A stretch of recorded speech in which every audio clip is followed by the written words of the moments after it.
Alright, Marvel, we gotta talk.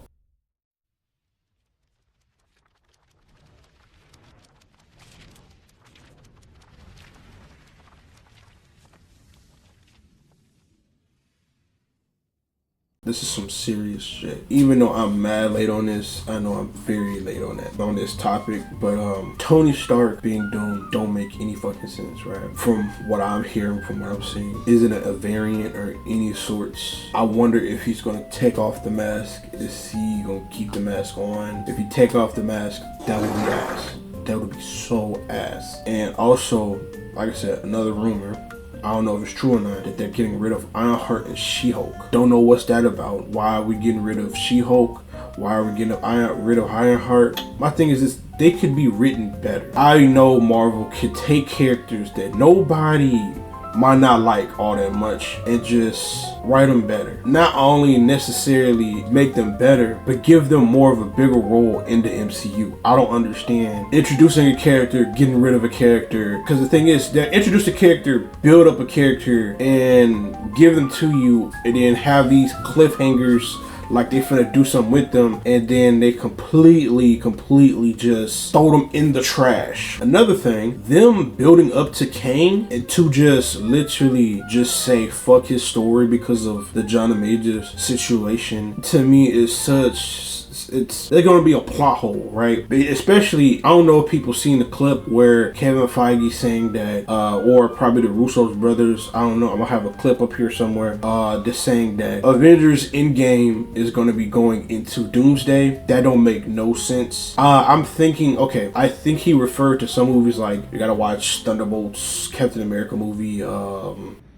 Now, Avengers Doomsday picks up where Endgame left off, but it also goes all the way back to the original X-Men, finally, bringing the crossover event that fans have been waiting for, with Avengers and the X-Men together on the screen for the very first time. Fantastic Four, those are the movies that really matter. But it's just like, why are they the only thing that matters? Hold on, let me fix my camera angle real quick. But I don't understand why that's the only movies that matters.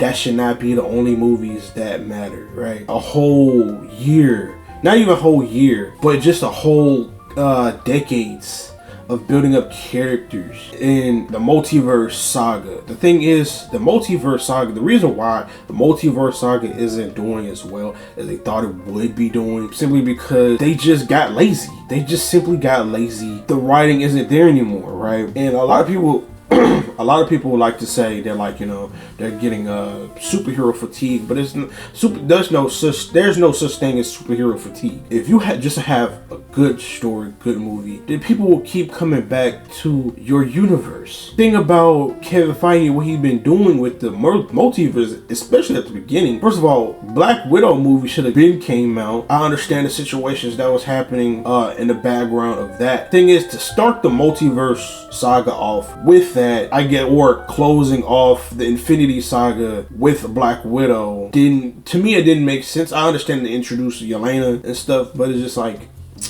you could have fit that in between before Endgame or anywhere, you know? Could have fought harder on that or something like that. Okay, I have figured out that Black Widow takes place right after Civil War, right? My thing is this, putting Black Widow right after Captain America Civil War doesn't fully line up, because first of all, the emotional and narrative state that happens in the movie, it feels disconnected, you know what I'm saying? It feels disjointed, because in Civil War, Tasha, she is a central, you know, character in a massive split. Black Widow drops into more of a self-contained story that barely acknowledges the global fallout of the Avengers breaking apart, though. The world should feel the tense of that. These are the Avengers we're talking about, the fractured edge, you know, but instead the film focuses almost entirely on her past with the little impact on the larger MCU timeline. It ends up feeling less like a natural continuation and more like retroactive insert that doesn't quite carry the weight of everything happening around it.